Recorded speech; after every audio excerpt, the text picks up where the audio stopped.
থেকে উৎসাহিত পিঠা বানিয়ে আমি মাছ পিঠা বানাইছি আর ডালিয়া পিঠা আমি এটাতে আর এই নকশি পিঠা আমি কখনোই বানাইনি, এই প্রথম। আমি অনেক এক্সাইটেড, পিঠা বানিয়ে অনেক উৎসাহিত। আমি এই স্কুলের একজন অভিভাবক, আর আমার প্রথম যে বাচ্চাটা ছিল সেও এই স্কুলেই পড়তো, এবং আমি এবার এসেছি হচ্ছে আমার দ্বিতীয় বাচ্চাকে এবার ভর্তি করিয়েছি। এবং প্রতি বছরের মতো এবারও আমাদের বসন্ত উৎসব হচ্ছে, বসন্ত উৎসবের সাথে পিঠা উৎসবটাও হয়।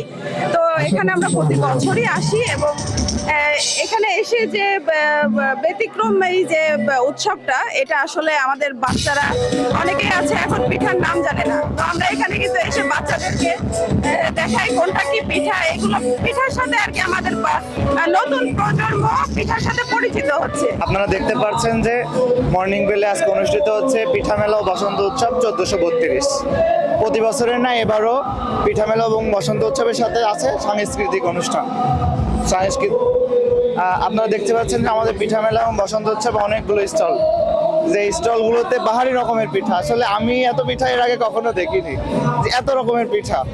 এটা আসলে একটা ব্যতিক্রম ধর্মীয় অনুষ্ঠান। আজ পয়লা ফাল্গুন, ঋতুরাজ বসন্তের শুভ আগমন উপলক্ষে আমরা প্রতি বছর মর্নিং বেল স্কুল উদ্যোগে পিঠা মেলা এবং বসন্ত উৎসবের আয়োজন করে থাকি। এখানে দুটি গুরুত্বপূর্ণ বিষয় রয়েছে বা ভিন্ন ভিন্ন তাৎপর্য রয়েছে। পিঠা মেলার কেন আয়োজন করি?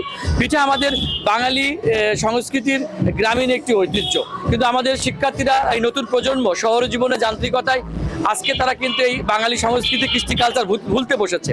মূলত নতুন প্রজন্মের মধ্যে পিঠাপুলি সম্পর্কে পরিচয় করে দিতে প্রতি বছর আমরা 2009 সাল থেকে আয়োজনটি করে আসছি। পাশাপাশি আজ পয়লা ফাল্গুন, এই দিনে প্রকৃতিতে নতুন ফুল, কচি পাতা, মৃদু বাতাসের আগমন ঘটে।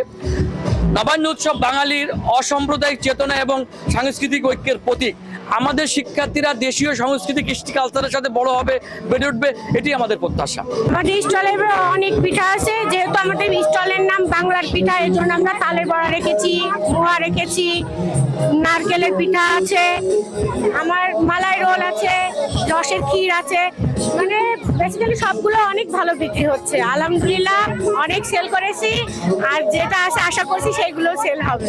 মুখ পাকন আছে, আলু পাকন আছে, ডোনাট আছে, চিকেন কাবাব আছে, আলু জিলাপি আছে, পাকান পুলি আছে, পাটি সাপটা আছে, কমলা লেবু পিঠা আছে, তারপর ভাপা পুলি পিঠা আছে, ঝুড়ি চাট আছে। মোট আমাদের 16 রকমের পিঠা আছে।